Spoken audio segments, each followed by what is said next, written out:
Jeff, do you like my new profile picture? I drew it. I figured, what's the alternative? Like an anime girl? Like, I'm not a pet. Speaking of anime girls, Jeff, what are we talking about tonight? Wow, that's really gonna be your transition here, isn't it? I don't even get a Jeff tell me something funny. You just jump straight into anime pet.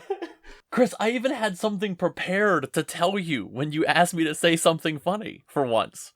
Because you always do. You do this thing to me where you're just like, Jeff, say something funny, and that's your way to, sync the audio. And I had, a stupid thing prepared, and then you don't do the thing. You just jump straight into anime girls. We talked about it too frequently, and I knew you'd have something prepared. I'm playing 5D chess here, Jeff. I hate this. I mean, not that what I had prepared was funny. I just thought it was a Hold on to it, because that's how I'm going to start next week.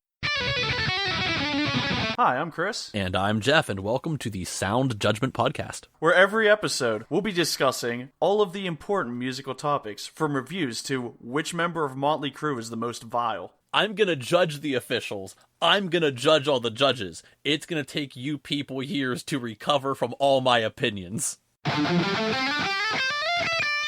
I'll bother you with it. I'll bother you some other time with this real awkward little anecdote. It's fine. Chris, we're talking about anime girls. We are talking about anime girls. All right, so we talked about before I watched the show Bocchi The Rock, and I thought it was, a cute little show, and it gave me some nostalgia for, things like learning guitar and trying to jam with other people and being involved in, local music. I had friends in bands. Like a young local music scene. Yeah, and I figured, you're a live music guy. You've taught guitar, you've played, you've done all kinds of shit. You're classically trained or some shit. I've done stuff. I have a college degree, yeah. Yeah, you have a college degree in this, and I thought, this might be kind of fun for Jeff. I thought it has, this has creative animation. It's got, decent music for this kind of show. And if there's two things that Jeff loves, it's playing guitar and neurotic girls. But But I forgot one thing, and that's that getting you to watch anything is like chewing on fucking aluminum foil. That's accurate. Or Jeff. What? Aluminium, as it would be pronounced on Wikipedia. Why are you bringing that up? Because I told you I would. Oh my god, you did. Oh god, I was trying to listen to a podcast. It was one of those just like, oh, cool, I stumbled upon this thing and this might be good. And the one dude just kept pronouncing it Wikipedia. And it was 3 minutes into the episode where he had to clarify that that's how he pronounces it, because in classical Latin, that's how it would be said. And just oh my god, I turned it off. I couldn't stand listening to this jackass. Just say Wikipedia like everyone else, man. Absolutely. So, Jeff. Okay. So, yeah, getting me to watch anything really is a struggle, because I struggle to watch things. I hate it. I hate it so much. I hate passive entertainment so much. It's fascinating to me, because it's literally the easiest thing in the world. You just don't have to do anything. You just have to look at a screen, maybe read a little. I can't stand it. I really can't stand it. Which actually is part of what I think I have to say here is I am among the least qualified people in the world to ever critique a show or a movie or something, because I've probably watched less television or shows than the vast majority of people I know. It's hilarious, though, because at least, I feel like at least 3 times a year I end up in a movie theater next to you. Yeah, I will go see movies, usually if it's I'm going with a bunch of friends, or if it's the Mario movie, which I'm gonna go see on Saturday. Because I'm super excited about it. It looks really dumb, and I'm into this. But I think a big thing also is I get intimidated when I see just how much there is to watch. It's a lot easier for me to watch a single under 2 hours movie. Yeah. Than it is for me to look and see oh my god, I know each episode's only 23 minutes long, but there's 12 episodes, which I know sounds pathetic because it was under 5 hours. Yeah, I was gonna say, it's about as short as the show can get. It is probably longer to watch, director's cuts of Lord of the Rings movies, which it's not, I know it's not something you do all the time, but it's something that you've done. It's okay, it is, but here's another huge factor in what typically happens when I watch movies is I only half watch them. Right. or when I watch anything that I've either seen or I'm not hugely invested in. Like, and I are watching or rewatching this show from like 10, 15 years ago called Pretty Little Liars because she loved it then and she just like is entertained by how ridiculous it is still. Yeah. And when I say we are watching it, I mean we sit on the couch, she watches it, I listen to it while playing pinball on my phone. Right. Right. So like there's no way in hell I would be completely invested in actually watching this. Even worse, you had to read things with this. Yeah, that's another factor, which on one hand, and I think I've even said this before, I typically do better watching silent movies because you're forced to watch them and pay attention, like it is like an active experience. I'm going to give you one of the biggest issues I had watching this, and this is going to sound terrible, but it really just comes down to the fact that I don't listen to Japanese speakers much at all. Like, this is the most Japanese I've probably ever heard in my life. And all of the main cast sound almost the same to me. And the subtitles never specified who was speaking, so I genuinely wasn't always sure who was talking.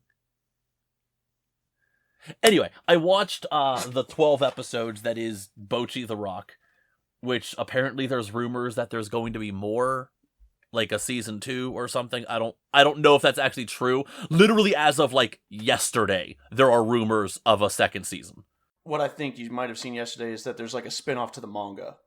Because this does come from a manga, despite the fact that it is a music anime, which is kind of weird. Okay, no, this literally was like speculation I was reading on Reddit. And I don't know what it's founded in because I didn't bother stopping the reading. It was literally just like, season 2? Question mark, exclamation point kind of thing, right? Oh, I was just going to say, with how popular it has evidently been, I would be surprised because the manga does go on for like 50 issues at this point, and this like only covers like the first 10, so there's more content. Okay, I mean, that does make sense. Okay. Anyway, so what I was saying before, I'm not really the best person to like do any real critique or review of a show. I am the least qualified person for this. So I am going to try to not get into any of that kind of thing.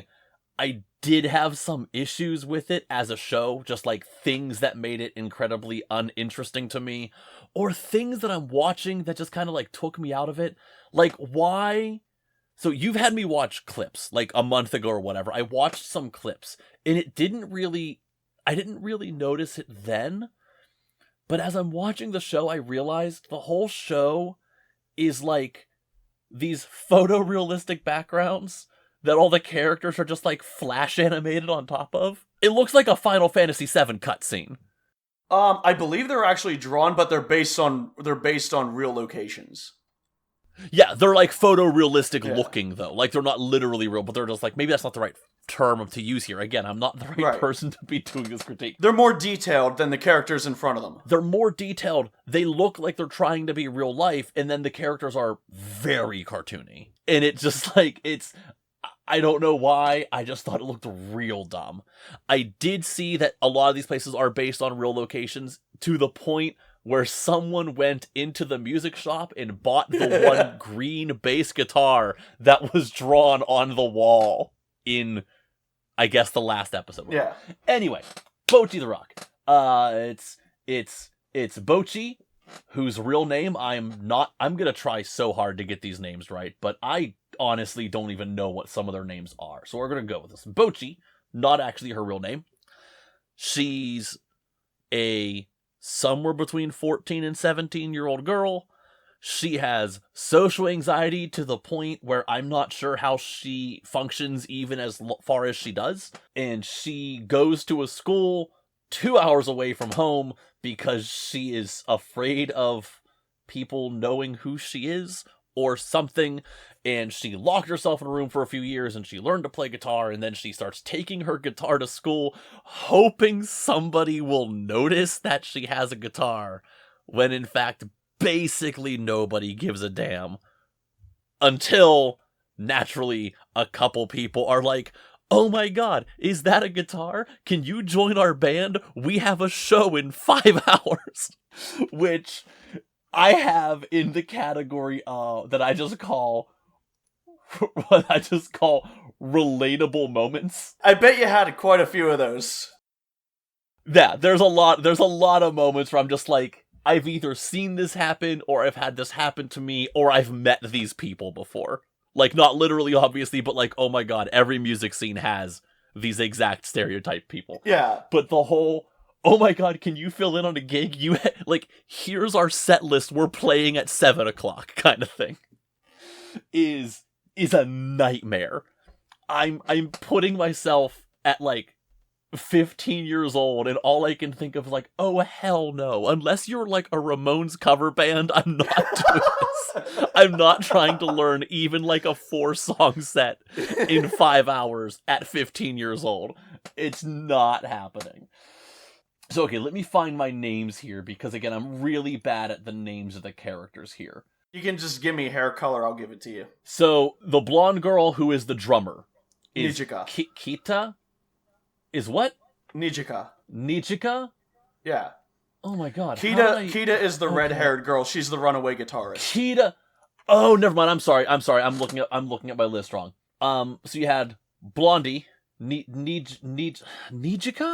Just do your best. Yeah, just do your best. Nijika. Well, I'm kind of writing it phonetically to try and get this as best as I can. I don't want to be too much of a jerk. So you had Blondie, who is the drummer. You have Rio, or something along those lines. I'm just going to call her Rio. Yeah, that's fine.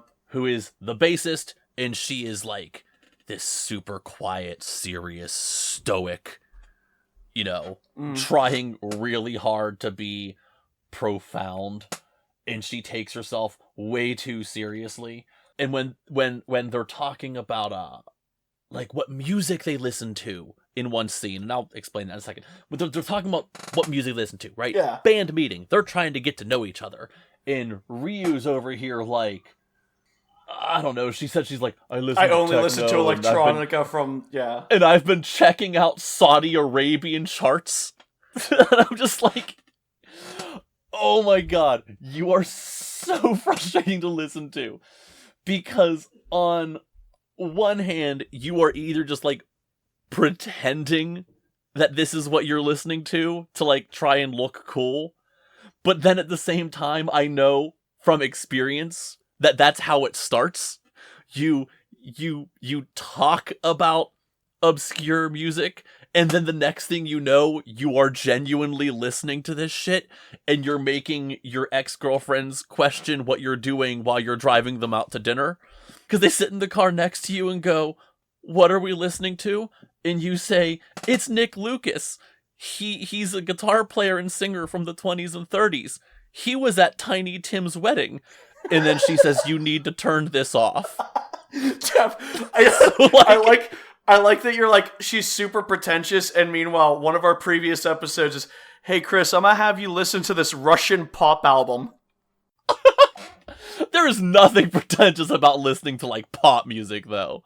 Like, Anivar is straight up like a pop musician. She, like, it was not hard to find, like, music like her. It's literally just like... But you were checking out those Russian charts. Yeah, I was literally checking out the Russian pop charts, and I found her, and I love her. She's kind of a religious nut job, though, so, like, that's a little frustrating, but I love her. It's fine. But did I tell you that, oh my god, I'm off on a tangent fine. Here. I'm really bad at talking about shows. So, Anivar on Instagram, on Halloween, made this huge post about how, oh god, there were shootings somewhere, or something. There were shootings, or there was, like, a natural disaster that killed people in, like, some Southeast Asian country, maybe. And she blamed people celebrating Halloween for, like, why stuff like that happens. No! And I'm just like, oh my god, I love your music so much, and your Instagram is frequently fun, but oh, you are this person. Yeah, so, no, that's kind of my point, though, is people like Rio make me laugh because, again, she's a young teenager. So I look at when she says stuff like that, because the thing is, like, it's exaggerated, but all of these people kind of exist. You've like you said before, you've kind of met people like this. All these people absolutely exist. Ryu absolutely exists. I know because I was her at one point. Like, I keep seeing people are saying, like, how much they relate to Bocchi. Like, no. I understand Ryu, because 15-year-old me, this is who I wanted to be. And this is where it starts, is, like, you say, like, oh, yeah, no, I only listen to techno, and I've been checking out the Saudi Arabian charts. But, like, if you looked at her MP3 player in 2005, it was really full of, like, Nirvana and Pearl Jam. And then, like, 2 songs, by some Pakistani singer or something, right? But, God, yeah, no, there's so many aspects of these characters who are just so accurate. And another thing she made me think of is, again, I'm bringing myself back to the high school days of, like, a high school music scene. And all of the people I knew, you're in bands and you made your, like, Angel Fire website for your band or whatever it was at the time. Yeah. And you have an About Us section, and you list all the members and what they're into, and then they all list their influences. And then every member of the band always has to put, like, legitimate bands that they're into, but then they're always like, and Beethoven, and Mozart, and Bach. And I used to get so mad because I'm just like, no, you're not influenced by them at all. You are literally influenced by Senses Fail, because that's exactly what you sound like. You have no other influences. Get Jimi Hendrix out of your influence list. You are practically a Senses Fail cover band. Get this shit out of here. You're the Purple Haze in this breakdown, Jeff? No! And that was, oh my god, that was everywhere, and I absolutely hated it. But, God, that sure is how young music scenes work, isn't it? Yep. Okay. So, Nichika, I really have, like, no actual comments on her, except, correct me if I'm wrong, is she not the one whose sister is their manager? Yeah, and she owns the bar that they're playing at. Okay, so they play at this little bar, right? And Nijika, who's the drummer in the band, she's like, I know a venue we can play at. It just so happens my family owns it, and my sister's a manager. Well, her sister owns it. Dear God. Well, okay, I guess that's something I got lost in, I suppose. But either way, it's not like this is some random venue. There's a reason they're getting playtime here. There's some family connection, and dear God, isn't that a thing? How many Battle of the Bands existed at, like, a VFW? And it's like, oh wait, you mean the band who's playing at 7:30? Their granddad is, like, part of the VMW? VMW? Am I saying this right? VFW. Yeah. VFW. Oh my God, what is a VMW? Like a VFW, and it's like, oh, of course, because, like, your granddad is, a senior member here. Of course you're gonna get, like, the prime spot at this, like, quote-unquote venue hall we're all gonna play in. Jackass. I mean, if I'm getting too specific, maybe I'll have to beep it, but could I just say Baghead? Wouldn't, like, his dad own that the venue that they played at all the time? Oh, well... Okay, yeah, so, I mean, they were a huge band as far as, like, as far as local metal in the Pittsburgh area in, like, the mid-2000s. Yeah, they were a huge band for what they were, and the family owned the venue they played at frequently. In all fairness, they did have, like, their own clout. Yeah, absolutely. And were playing other places as well. Like, whenever there were, like, local band festivals, they were always, like, a headlining spot. But it's convenient. But how much of that clout did they get because they had this convenient platform of, oh yeah, dad owns this, like, music shop and venue, and, like, the 2 or 3 brothers all work there. Yeah. Surprise. Yeah. So, like, conveniently, they would, like, set themselves to open for, like, bands that were touring. Yeah. Yeah, of course. That's exactly how it works, and that's why I loved this so much, that Nijika was like, oh yeah, my sister's the manager. So, okay, so did you not pick up, like, some of the conversation that she has later on with Bocchi when they're outside the restaurant? About what? Okay, Jeff, real quick, thumbs up, thumbs down. It's show in general. Overall, it's a thumbs up. Okay, show ruining spoilers begin now. So when she goes outside to talk to Bocchi, one of the things that she brings up is that her parents are, or at least her mother is dead. And the reason that she wants the band to succeed is that her mother can see her from heaven, basically. And that's why she wants the venue to succeed too. Okay, yeah. Okay. I didn't know if you picked that up. You know what, I did, but I kind of forgot that because, again, some of this is I'm not good at keeping all the characters straight. Right.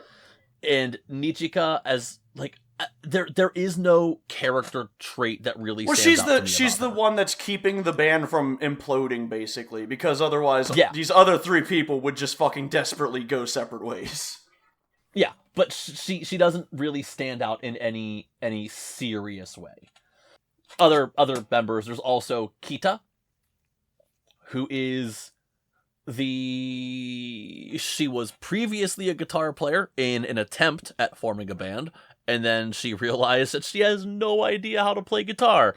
So she is taught by Bocchi, and then she becomes the guitar player and singer, and she is... First off, she's the best girl in this show. Like, if I were the kind of person to buy a body pillow, like, it's gonna be a body pillow of her, or whatever the hell it is you weebs do. But I'm so sick of the whole introvert-extrovert discourse that's just, like, invading all social conversation over the past 10 years.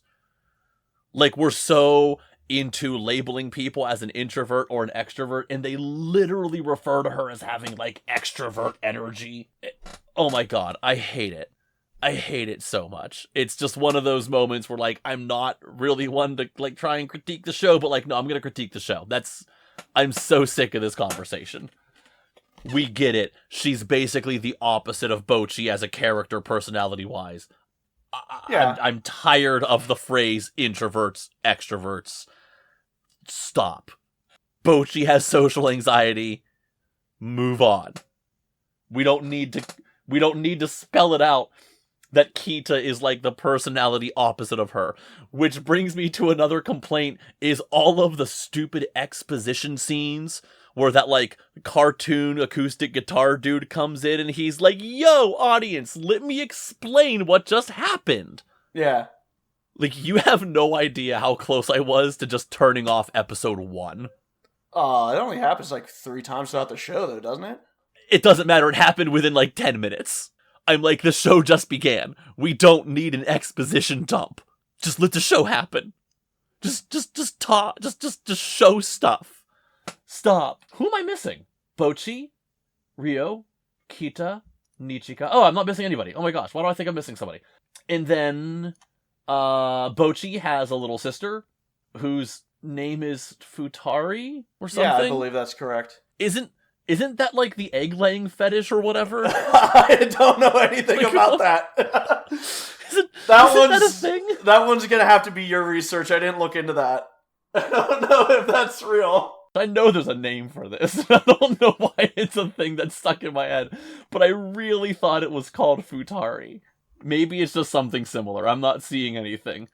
Great, there's a Google search I needed on my profile. Alright, so down in the comments, tell us what the real name for the egg-laying fetish is. Please like, comment, subscribe, and tell us what kind of fetish you think the name Futari sounds like. Anyway, Bocchi has a little sister. She exists just to, like, occasionally say mean shit, which, like, young children do. Yeah. Like, unknowingly. Just like best you have representation of a little sibling. That's exactly. I mean, she is like what, like 4 or 5 or whatever. Like, she's a 4 or 5-year-old. She like, endears. Hey, she endears your friends to them, and then when you walk away, they talk shit. But just like, hey Jeff, why are your teeth so yellow? Like, shut the hell up, kid. You know, that kind of thing. Yeah. Oh god. Okay. So, anyways, they're doing the first show. They do the practice. And that's when she realizes that she's terrible playing with other people. Yeah. So her anxiety is absolutely getting the best of her, and that's the one where she hid in a box, right? Yeah, and like, didn't she literally just like Solid Snake the show, and she's just like in a giant box the whole time?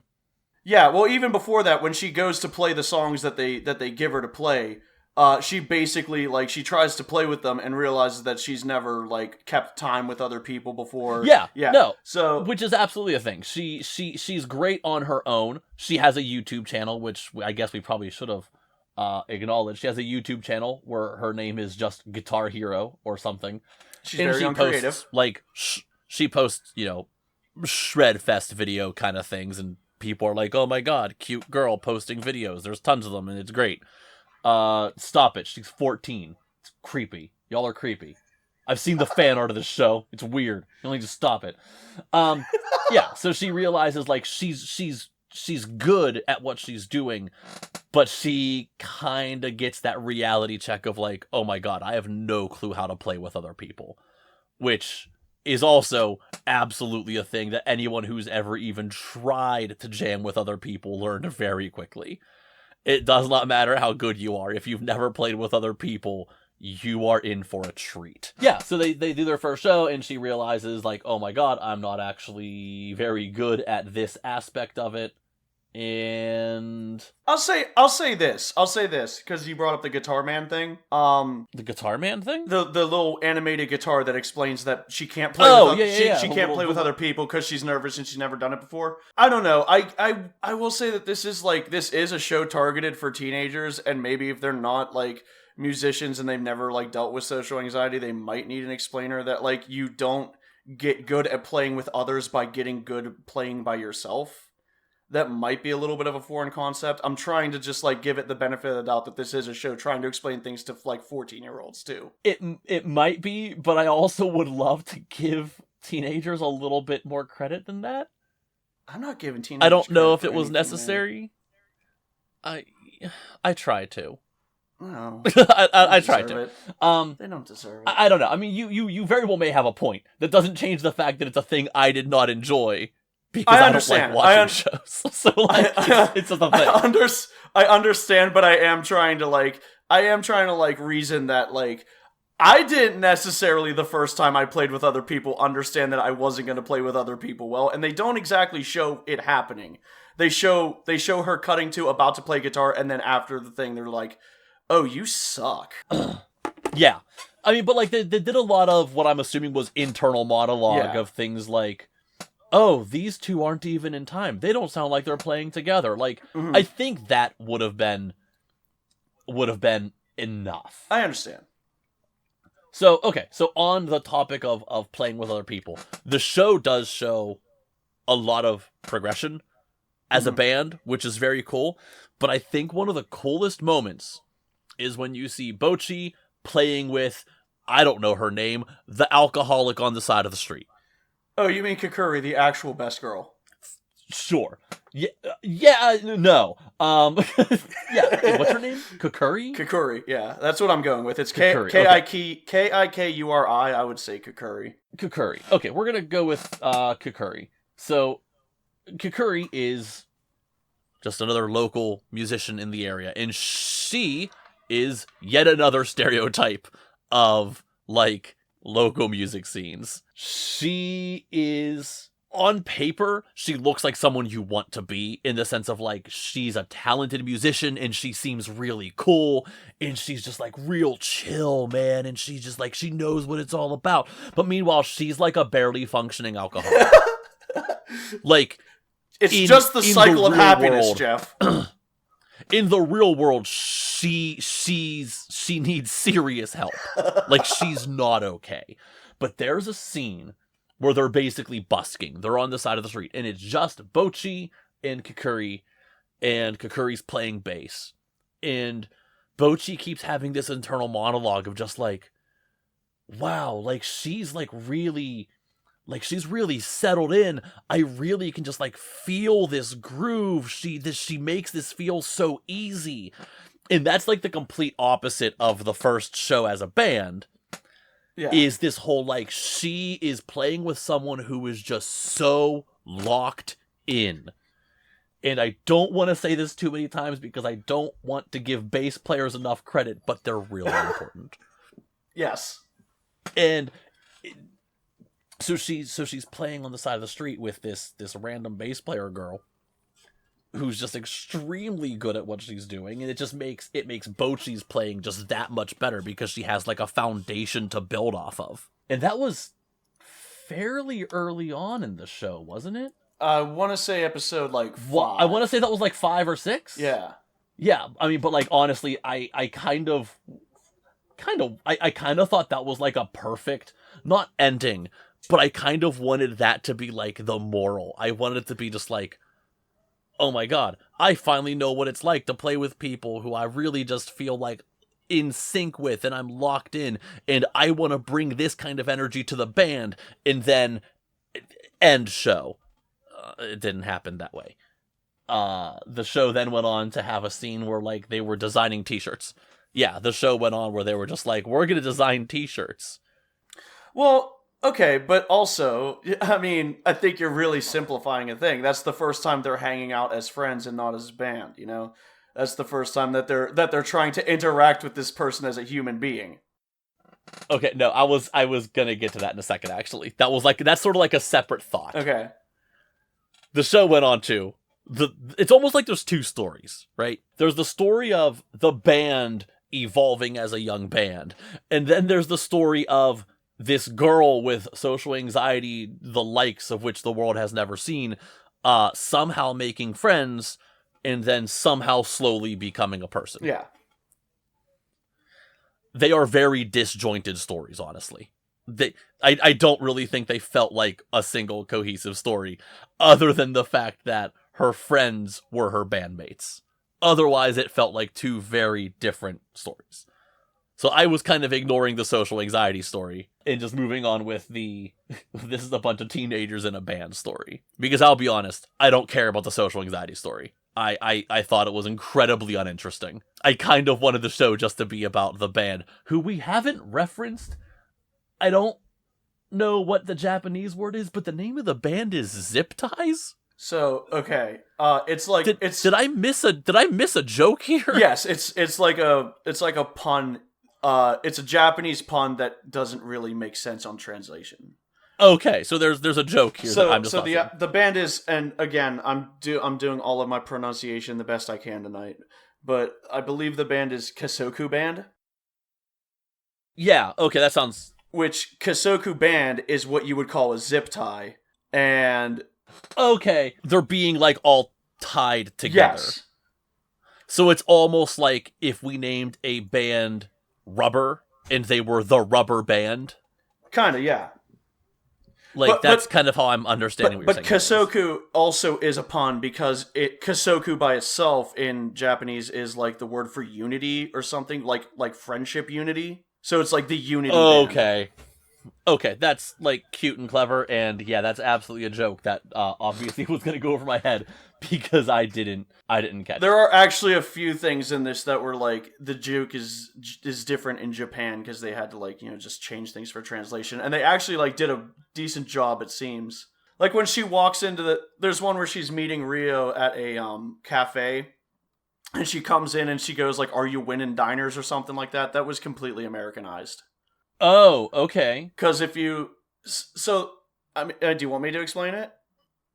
Yeah, please. Okay, so, like, if you look, she, like, does a thing with her hand, and what she's doing is, like... So, it's, like, making the motion of moving a curtain out of the way. And she would have said, like, "Are you open, boss?" or something like that, which is what you say to someone if you're, like, going in, like, a family diner late at night and you don't know if they're still operating. But it's, like, a meme in Japan to have, like... I guess this is what they were showing me, is like they have one of like the witch from is it Cinderella, the poison apple witch, where she's coming up like out of the floor. Yes. And she's saying like, "Are you open, boss?" instead of like whatever the fuck she actually says in the scene. That's Sleeping Beauty. Sleeping Beauty. That's Sleeping Beauty. So like that's like a meme. So that was the meme that she was like impersonating in that scene. Okay. So actually I was just about to get to, speaking of just like not references I didn't get, but references I did get. Mm-hmm. So they all gathered to design t-shirts, which is such a young band thing to do, because you're 15 and you think like, oh, I go to concerts and buy merchandise, therefore we obviously need merchandise. Yeah. And we obviously also need to match. So there's three of them standing there in suits and mop top wigs, obviously trying to look like the Beatles, trying to look like they're in uniform, as we've talked about before. They're a band in uniform.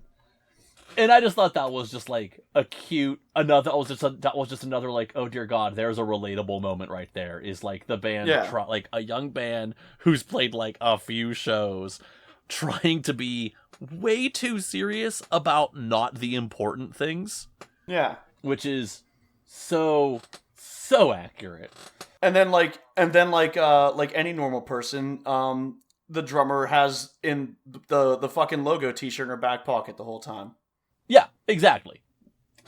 Oh my God, it was just so cute. Did you enjoy Bocchi's idea for what the fuck are all these zippers? It's places to put my picks. Oh my God, yeah, I thought that was cute.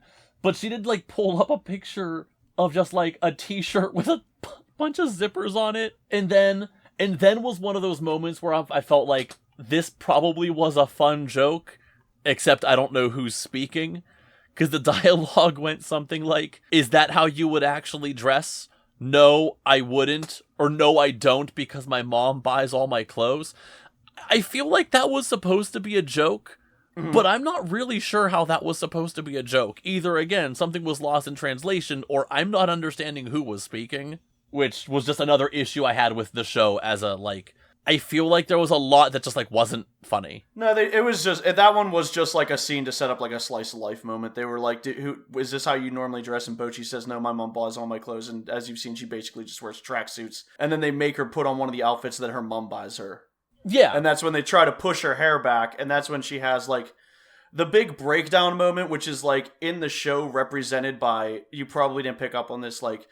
It's a series of animations that are, like, plays on, like, people dying in other anime. Like, Fist of the North Star is referenced and stuff like that. I don't even know what you're talking about, so sure. When she turns to dust because someone moves her hair out of her eyes, and when she says, don't touch me. Oh, I just thought that was another one of their, like... Again, I didn't care at all about the social anxiety story. Yeah. Because, like, every time she has a moment of, like, essentially, like, a panic attack, the way they represent it every time just felt like a Family Guy gag. Oh, so you didn't like the changes in animation? No. I just thought every time it felt like a cutaway gag, and I'm just like, just stop. Like, just, again, a moment of, like, this is just dumb. I'm either missing the joke, or I'm really just not the target audience for some of this humor. So, I did not realize they were referencing other anime. Obviously, I wouldn't know. But also, like, I just kind of disregarded all of those little moments. Yeah, well, basically what happens is, like, she tells them not to touch her. She tries to move her hair, and they do, like, a bunch of references. And then they have their first, like... I think it's implied that what is actually happening is that they're having their first fucking band falling out. During the thing, there's, like, things coming up where she, like, tells Kita that she's a fucking terrible guitar student, and, like, Nijika to back the fuck off when she tells her not to do stuff, and stuff like that. Well, there's just this moment of a bunch of teenagers who are spending a lot of time together getting into a fight because they're different people. Yeah. Like, that's just what's going to happen. Mm-hmm. See, I think it's funny because, like, I'm not reading into that as just, like, a first band falling out. I'm seeing that as just part of the storyline of just, like, it's a bunch of teenage girls. Like, of course they're gonna fight. Yeah. Like, or at least teenagers the first, like, fight when they spend too much time with each other. Yeah, or, like, at least the first friend fight, you know? Yeah, okay. I mean, alright, valid. But where she brings up shit that's going on in the band, in the personal fight, you know? Whatever. Because she specifically references that Kita's, like, a shitty guitarist and a terrible student or something like that in the argument. Even though that ends up being extraordinarily not true. I mean, she becomes a fairly accomplished musician by episode 12. They all are. They become a fairly solid band, which is the whole point. Yeah, correct. But like, actually, if you were paying attention to that part of the plot, that part is what drives Kita to become, like, more attentive during her lessons. Okay, I actually didn't even catch that was, like, a change that happened with her, honestly. Yeah, because then at that point she says something along the lines of, like, maybe I should spend more time practicing or something like that. And they spend more. That's okay, whatever. I think again, like, I'm reading the dialogue here and I'm not taking it with the same context that you are. Like, what you're saying makes total sense. But I see, like, oh, I should probably practice more, not as, like, oh, I wasn't doing anything before, but just as like, oh shit, now I feel bad. Like, I probably should. Like, I'm really just, like, not seeing some of the plot the same way you are, because, I don't know. That's just literally just not how I saw this. So, they're going to put on the first show that they've quote-unquote earned, I guess, because after the first show, Nijika's sister basically says, I let you play the first time so that you could have the experience, but if you want to play again, you're going to have to sell tickets like everyone else. And then the kids learn about ticket quotas. So I actually have that, again, because I don't know how to talk about a show, I have, like, my notes written in a stupid order, apparently. I have a section of just, like, relatable moments, and I literally have one that's just called 5 ticket quota, which, for... Generously low, honestly. Yeah, for anyone who's ever had to experience this, God bless you.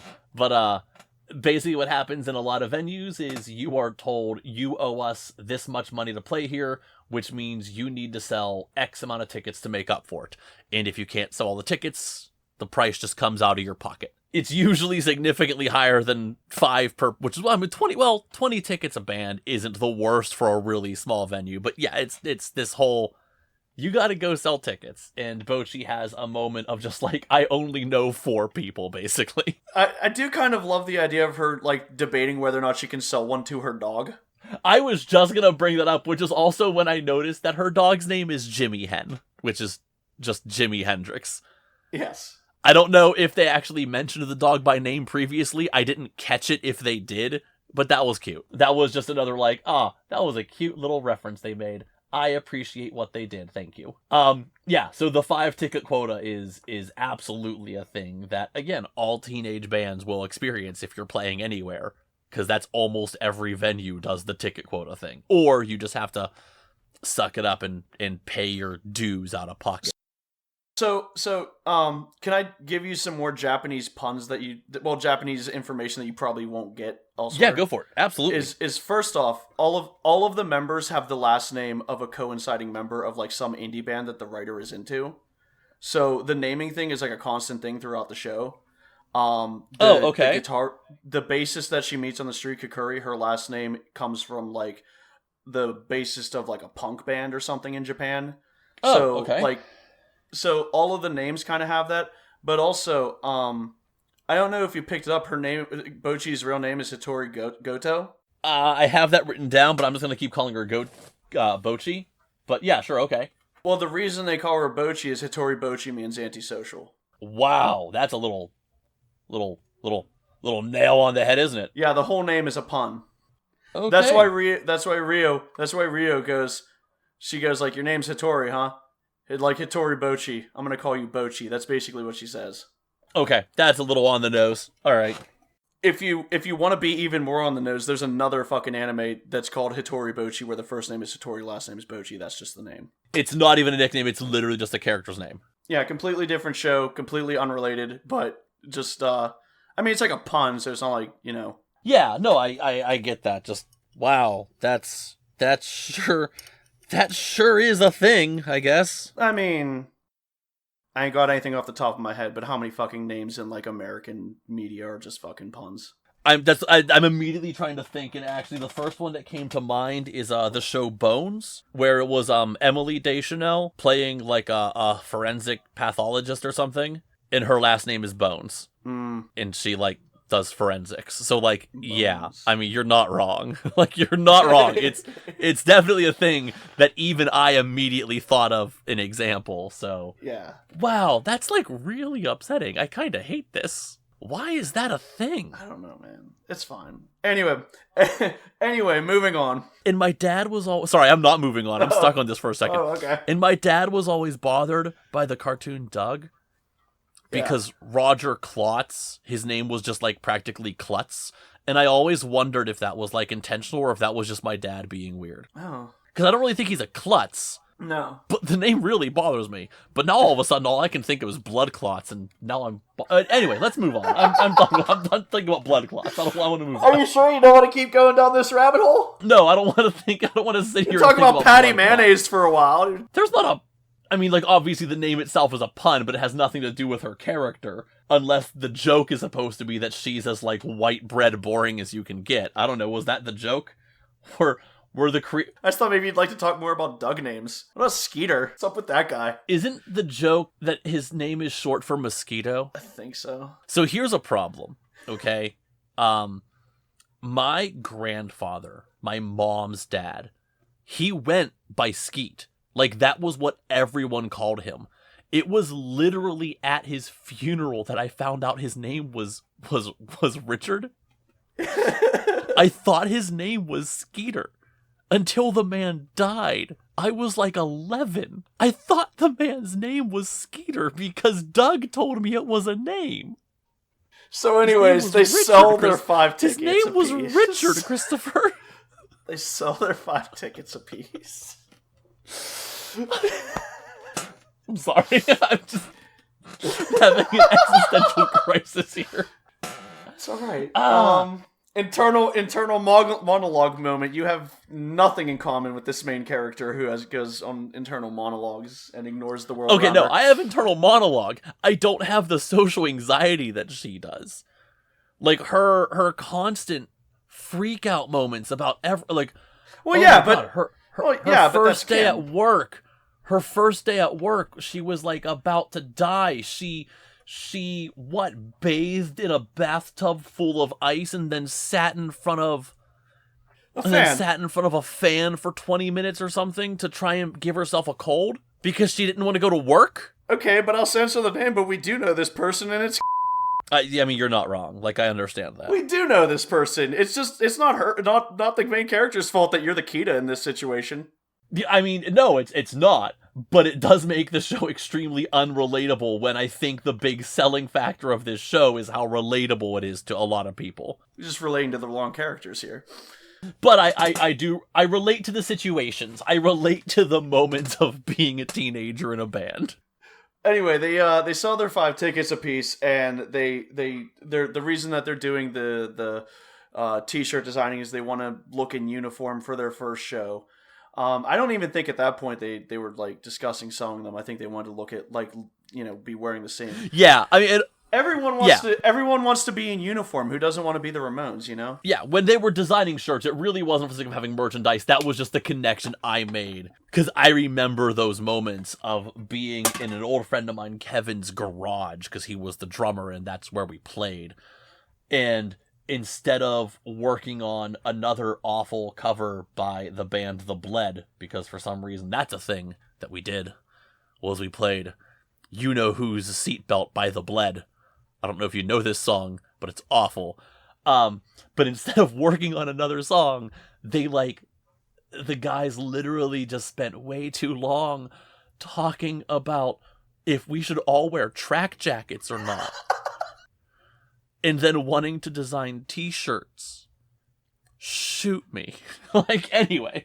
So that's just again, relatable moment was all the silly 15-year-old band stuff, which I enjoyed the show for that. I enjoyed the show for that, and I enjoyed the show for just the silly music references I did get, and then just the dedication of all the equipment that was used. I loved stuff like that. Well, okay, and another thing, even if you don't like the cutaways and the animations, you gotta admit a lot of effort was put into that and a lot of love was put into that. Oh yeah, I'm not...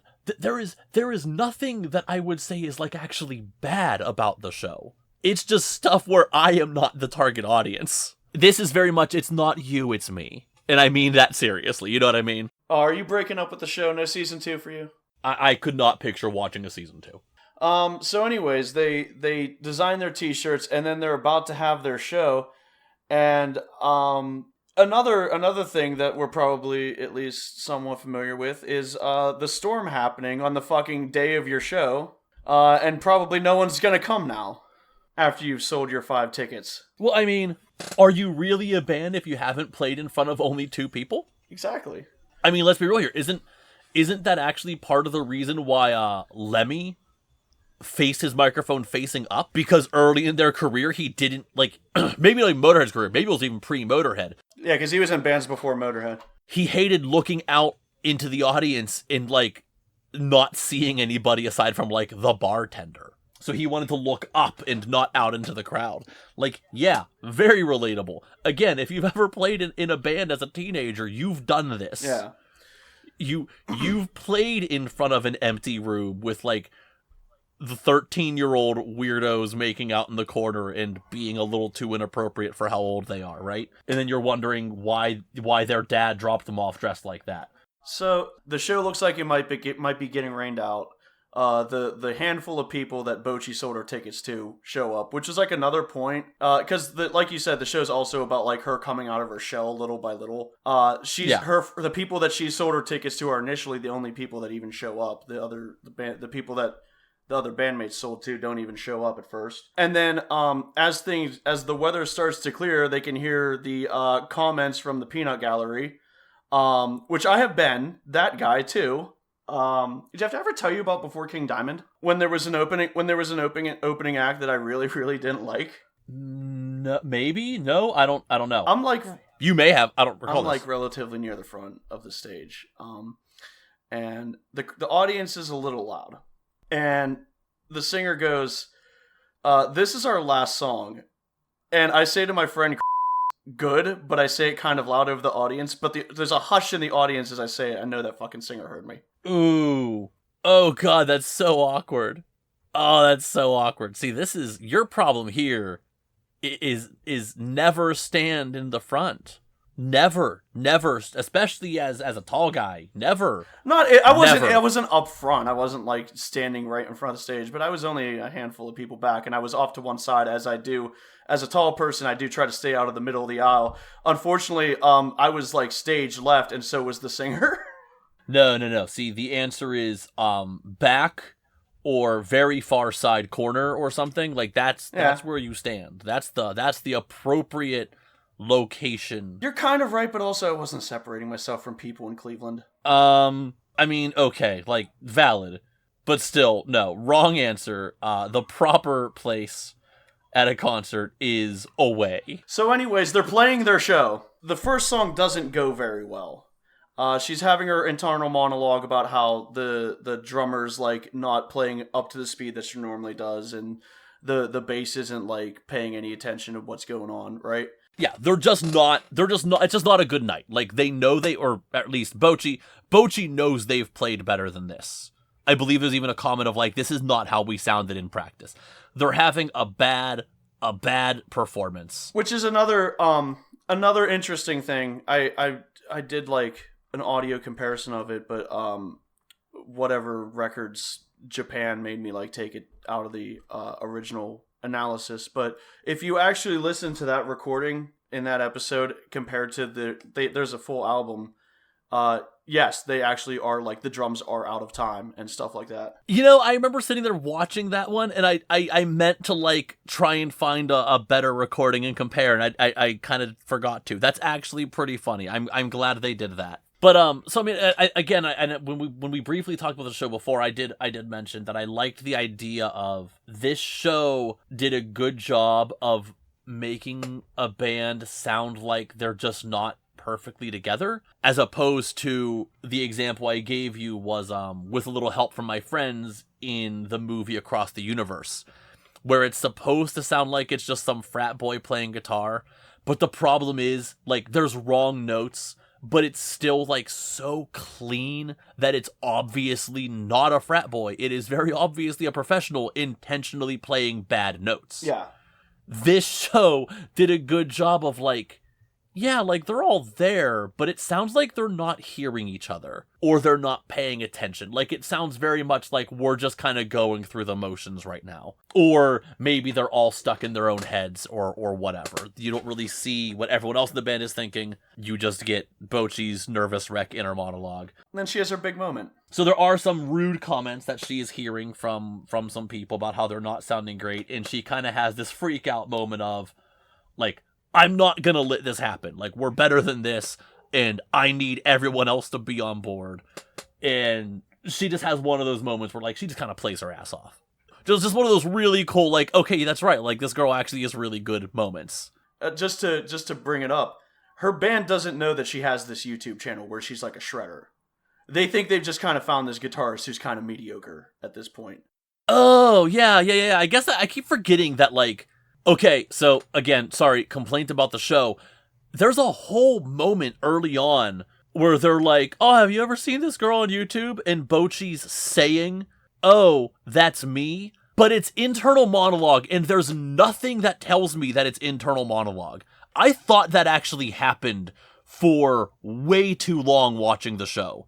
Like, I realized it at some point, much later on, that wasn't a conversation. That was two other people having a conversation and Bocchi talking to herself in her head. Yeah, I will say I kind of missed that a little bit at first too, because I think normally if they do that kind of thing in America, you get like the echo on it or like the reverb saying that like this is or something, or like they'll show her face and show her obviously not talking, and that's just not what happened here. And I think that's just like that's just how that works. Like that's just a cultural difference. That's just how it's just something else. Maybe something in her vocal inflections or whatever, something else tells you this isn't really happening. This is internal monologue. To this point, they don't know that she's actually really good. The only one who kind of suspects it is the sister, who has like kind of seen her, just kind of like noticed that like, oh, that was actually like really good for like a couple seconds there. You know what I mean? Yeah. So she plays this like shred solo, and then they go into another song, and that one's the good one for the show. The good one. Yeah, I mean, she just kind of like energizes the band, which I think brings back up, kind of like her jam session on the street with the drunkard. That moment as a musician where you're working with somebody who's just like really spot on, and it really does just make everything else you're doing so much easier. Like suddenly you have someone who's locked in and everyone else just kind of follows suit. And that was another one of those moments of, I'm better than this. I know I'm better than this. I'm gonna do the thing, and then everyone else goes, oh, this feels really good to play behind. And then you're all kind of locked in better. It was a good band growing. She kind of finally takes the lead in a situation, which again is kind of what the show is about in a lot of ways, both her personally and musically coming out of her shell. Yeah. And then they all have like a nice celebratory dinner, and after that is where she goes outside to get some air, and she notices that Nijika's out there, and they like talk about her parents and stuff, but also that's also the moment where she goes like, you're a guitar hero, aren't you? Like, I won't tell Rio right now, but like I can tell by the way you played tonight, and if you can play like that all the time, that would be great. We just need to get you there. I'm just now thinking of this, and I don't know if was this addressed. Does she not show herself in her videos? No, she doesn't show her face. She doesn't show her face, because, guess. Yeah, because of her recall nerves. That being a specific thing. She also continually lies in her comment section, if you didn't notice that. Oh, okay. Yeah, no, that okay. Yeah. That is, she's like she's like kind of living a fake life through her YouTube, where like she doesn't show her face, and she tells people that she has all of these friends, and she tells people that she has like a boyfriend and stuff like that.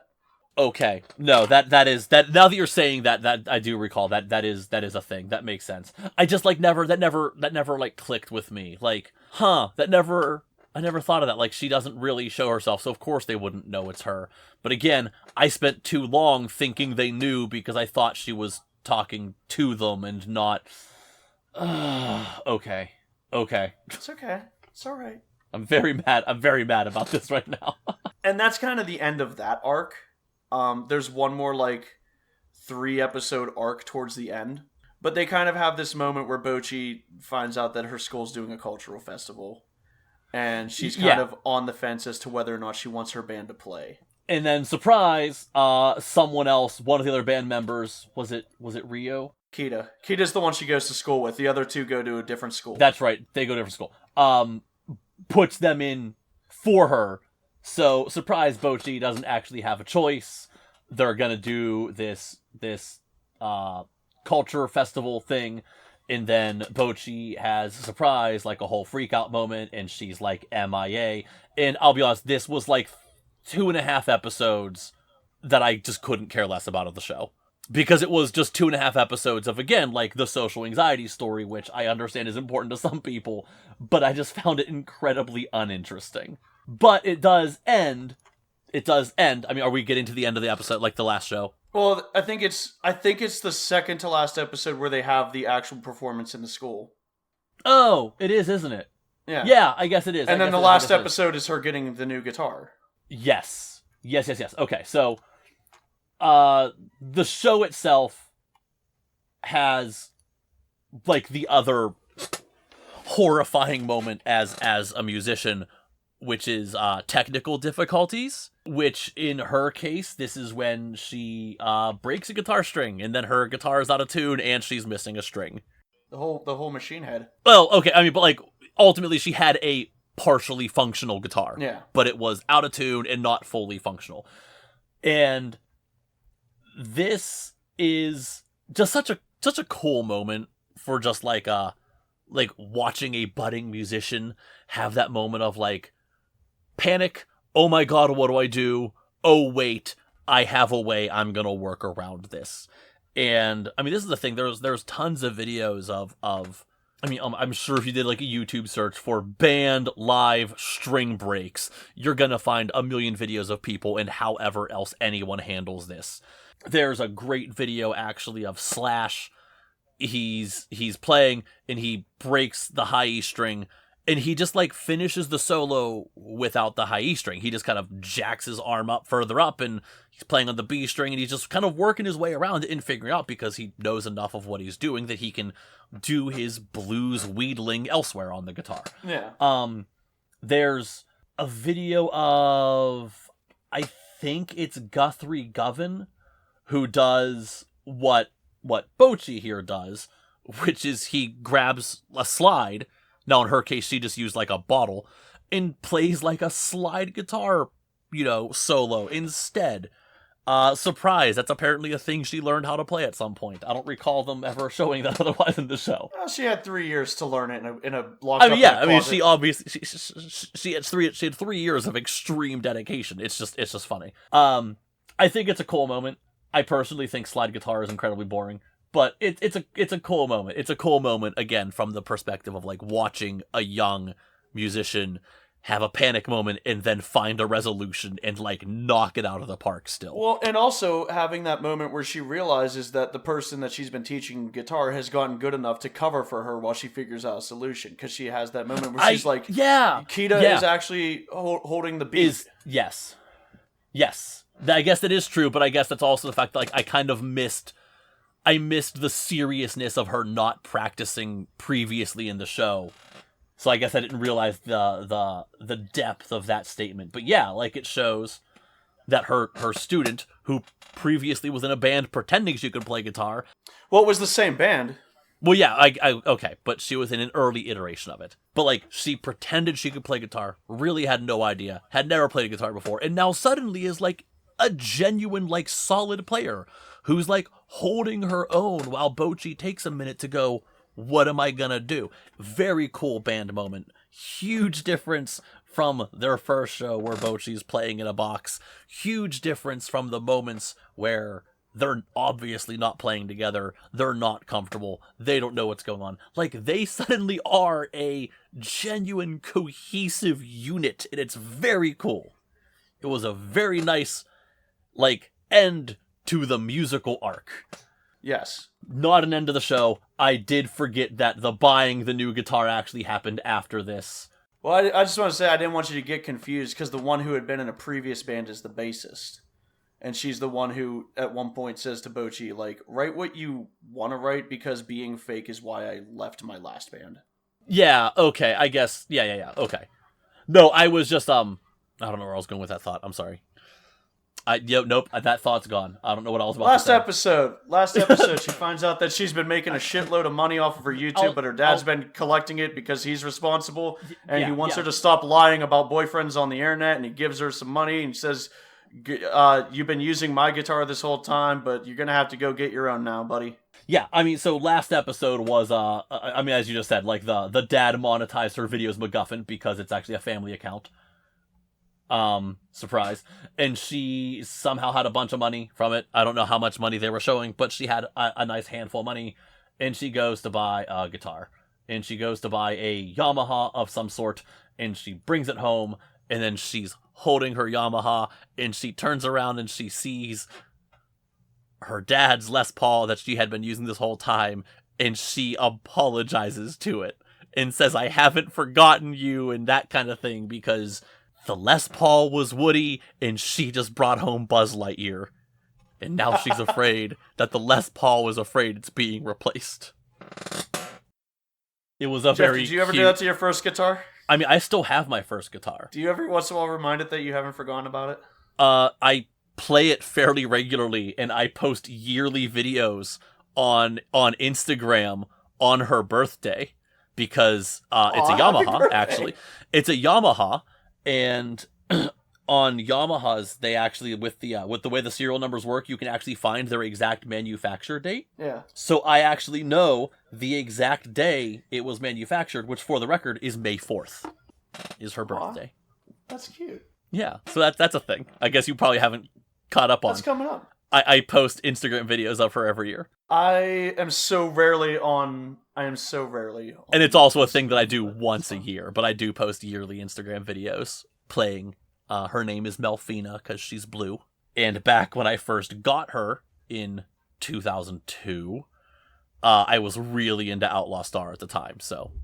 Okay. So yeah. Yeah, you hate anime. Well, like I said before, my experience with anime is almost entirely Dragon Ball Z and Outlaw Star. I don't hate anime. I just don't watch it because I don't watch much of anything. I do really like Outlaw Star, though. Man, that is a great show. Come back next time when we talk about Outlaw Star. No, we're not talking about Outlaw Star. That has nothing to do with what we do here. We talk about music. Sometime we could do Bebop. That is a great fucking soundtrack. That is a great soundtrack that is hilariously also not Bebop. Like, that's not exactly. The music is not Bebop at all. And that's kind of funny to me. Because, like, Bebop is, like, a specific style of jazz. It was, like, a very specific scene, and it's not... That is not what Bebop sounds like, sir. I just want to make a call out, because one of my favorite parts of this show is the fact that all of the gear is actual equipment. Like, this is all actual stuff. And it had to have been sponsored or licensed by all of the brands. Like... like, the Gibson Les Paul literally has the Gibson logo on the headstock. There is no mistaking that is a Gibson Les Paul. There's a couple scenes where you see, like, a Yamaha THR series, which are these little, like, desktop amps. They're little boxy, like, beige yellow. Like, you see Bocchi playing through one, and then either her or the drunk girl are playing through one on the street. I don't know who was playing through what amp right there. Man, I loved the little, like, oh, holy shit, that's, like, actually, like, a thing. Like, you can go buy that. Early on, you see Bocchi doing her videos, and she uses a Focusrite Scarlett 2i2, which is a interface that you plug into your computer. Like, I'm looking at mine right now. It's right here next to me. And it's just like, I mean, that's just like, that is the quintessential, like, yeah, if you record at all, you either own a Scarlett 2i2 or you have previously owned a Scarlett 2i2 and you now just have, like, a much more expensive interface.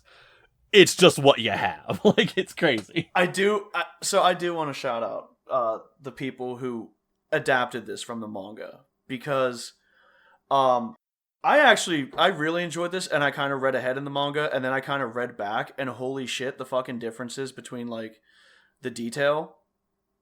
Because the manga is almost done in the style of, like, a Saturday morning cartoon. It's like 4 panels with, like, a setup, a punchline, a joke, a setup, a punchline, a joke. All of the music and stuff, all of the lyrics, everything was written originally for the show. There's no songs or lyrics referenced in the comic, right? Oh, okay.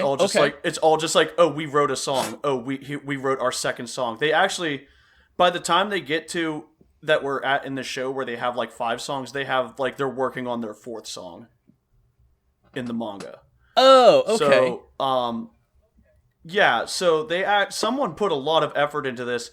The instruments, I believe, are the same as in the manga. I think whoever wrote that, like, obviously knew their instruments.